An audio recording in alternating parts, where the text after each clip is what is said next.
значајна активност за развој на спортот на Крива Палата. Имено,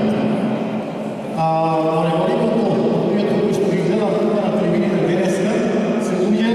кои што потекнуваат од раковите од Партизан, кои што во при крајот на 80-тите и почетокот на 90-тите години на минатиот век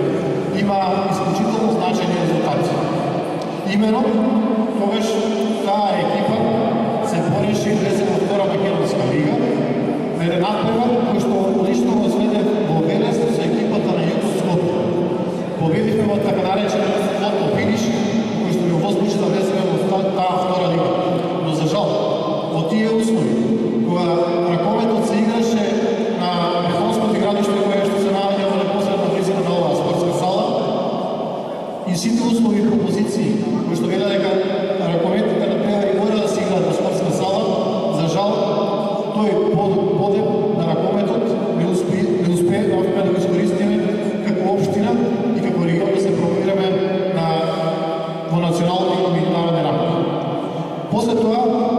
имаше едно возобновување на тој раковет од една генерација ентузијасти кои што исто така денеска на трибините тука зад мене гледам многу луѓе. Сега се, она што е присуство ваше и она што оправдува со овие најмалку учесници кои што денеска се пријавија во некоја бројка од 40 учесници, сметам дека е добра и појдовна